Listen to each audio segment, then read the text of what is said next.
রাধে রাধে, জয় শ্রীকৃষ্ণ। বন্ধুরা, আজকে আমি একটা সেট নিয়ে এসেছি A3S। তো এটার সেটটিতে লক আছে। আপনারা জানেন A3S A5S এখনও সেরকম কিছু বেরায়নি যাতে আমরা ডাইরেক্ট ইউএসবি দিয়ে লক খুলতে পারি। বিশেষ করে যেসব ছোটোখাটো টেকনিশিয়ানরা আছেন, যাদের EMT প্রো বা আনলক টুল এসব আছে, তারা ইউএসবি দিয়ে অবশ্যই লক খুলতে পারবেন না। তো আমার কাছে এরকম যেসব টুলসগুলো আছে, তো সেহেতু অনেক সময় ইউএফআই বক্স বা ইজিজি ট্যাগ বক্সে আমাদের যে আইএসপি কানেকশান দিয়ে আমাদের এই লকগুলো রিমুভ করা হয়। কিন্তু এক্ষেত্রে কাস্টমার যে ফোনটি আছে, অর্থাৎ একটা দোকানদার ভাইয়ের মারফত সেটটি আমার কাছে এসেছে। তো দোকানদার ভাই সেটটি আমার কাছে যেটা আছে সেটিতে কিন্তু কোনো ইউএসবি ডিটেক্ট করছে না। দোকানদার ভাইকে আমি যখন ফোন করে জিজ্ঞেস বললাম, তখন বললেন ইউএসবিটা সে নিজে বানিয়ে নেবে, চার্জিং পিলে চেঞ্জ করার দরকার নেই। তো আমার কাছে শুধু লকটা খুলে দিতে বলেছে। সেই হেতু আমাদেরকে এখানে ইএমসি তুলে আমাদের লকটা রিমুভ করতে হবে। কারণ ইউএফআই বক্সে আমরা যদি কানেকশান করি তখন আমাদের পাওয়ার সাপ্লাই লাগবে এবং ইউএসবি দিয়ে সেখানে চার্জিং সেকশন দিয়ে তবেই আমাদের লকটি খুলতে হবে। তো যেসব টেকনিশিয়ান এগুলো জানেন তো খুব ভালো কথা, যারা জানেন না তাদের ক্ষেত্রে আমি এই ইনফরমেশনগুলো দিয়ে রাখছি। তো আমাদের এখানে প্রায় ইএমসিটা তুলে আমাদের ইএমসি রিভলভ করা প্রায় কমপ্লিট হয়ে গেছে। আপনারা ভিডিওতে দেখতেই পাচ্ছেন খুব সুন্দরভাবে ইএমসি রিভলভ করতে হবে। কারণ ইএমসি যদি আমাদের ছোটো বড়ো বল্ড হয়ে যায় তাহলে কিন্তু আমাদের যে ইউএফআই বক্স আছে বা যেটার যে বক্স আছে সেই বক্সে কিন্তু ডিটেক্ট করবে না।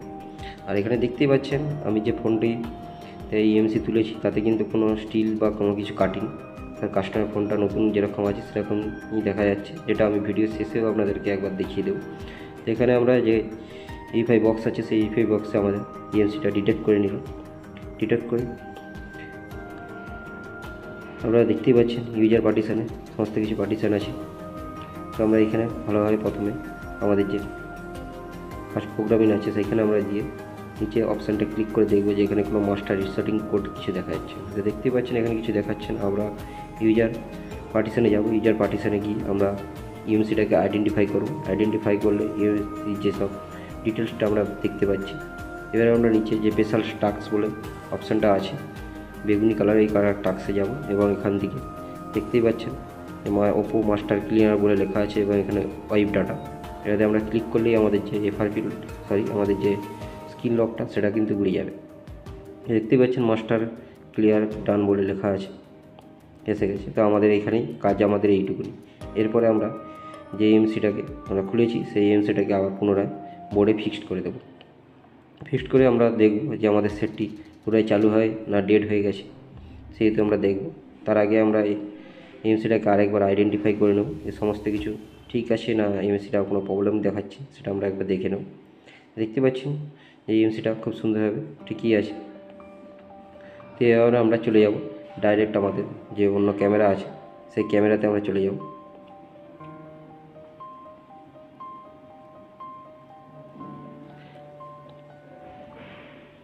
একটু ওয়েট করি আমরা। তো আমাদের সেকেন্ড ক্যামেরাতে আমরা চলে আসলাম। এসে এখানে আমরা আমাদের যে ইএমসিটা আছে সেই ইএমসিটা আমরা বোর্ডে সুন্দরভাবে ফিক্সড করব এবং ইএমসি ফিক্সড করার কিছু নিয়ম আছে, সেই নিয়মগুলো আপনাদেরকে আমি বলে দেবো।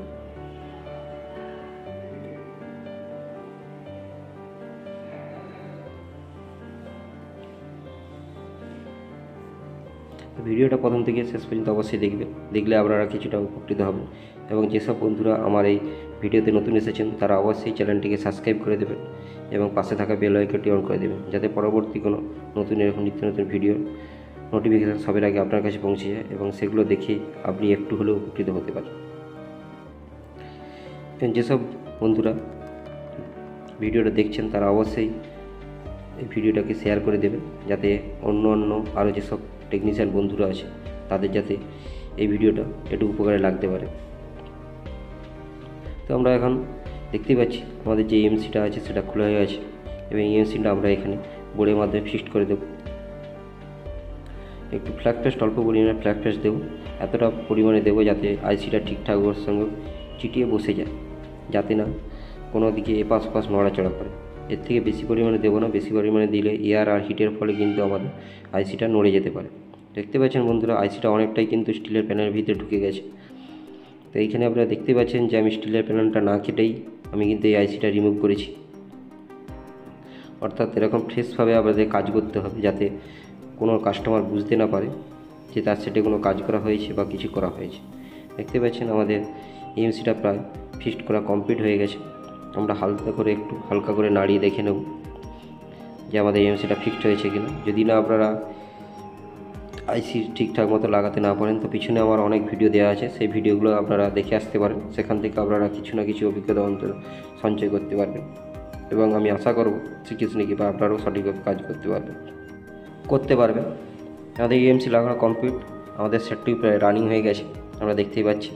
তার ডিপিএস খুলে একবার ব্যাটারিতে লাগিয়ে আমরা সেটটি আমাদের অন করে দেখব আমাদের সেটটি অন হয় কিনা।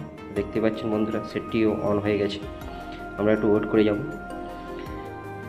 দেখতে পাবো কিছুক্ষণের মধ্যেই আমাদের যে ওয়াইপ ডাটা ফ্যাক্টরি রিসেট সেটা চলে আসবে। দেখতে পাচ্ছি আমাদের সেটটিতে যে ওয়াইপ ডাটা ফ্যাক্টরি রিসেট সেটি চলে এসেছে। তারপর একটু ওয়েট করে যাব, সেটটি পুনরায় আবার রিস্টার্ট হবে। রিস্টার্ট হওয়ার পর আমাদের যে ফার্স্টে অন করলে অর্থাৎ কোম্পানি থেকে ফ্ল্যাশ করলে বা কোনো কিছু নতুন সেট কিনলে যেভাবে আমাদের অন করলে পুনরায় সেটিং চাই, সেই হিসেবে সেটিং আসবে। তো সেটিংটাকে আমরা এখানে পুনরায় করে দেবো। করে দিলে আমাদের সেটটি প্রায় রেডি হয়ে যাবে। যেহেতু এখানে এফআরপিটা ওড়ানো হয়নি সেহেতু স্টার হ্যাচ 813 হ্যাচ করলেই আমাদের কিন্তু এখানে এফআরপিটা উড়ে যাবে। ভিডিওটা দেখার জন্য ধন্যবাদ।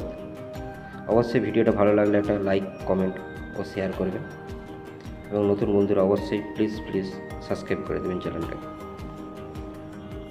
ভিডিওটা আজকে এই পর্যন্তই, দেখা হবে আবার পরে ভিডিও।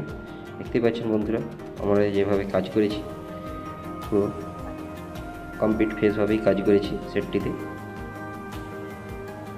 হিটসিন পেপার পর্যন্ত আমরা এক্সট্রাভাবে তুলিনি, ওই হিটসিন পেপারই লাগিয়ে আমরা কাজ করে দিচ্ছি। তো আপনারাও চেষ্টা করুন, নিশ্চয়ই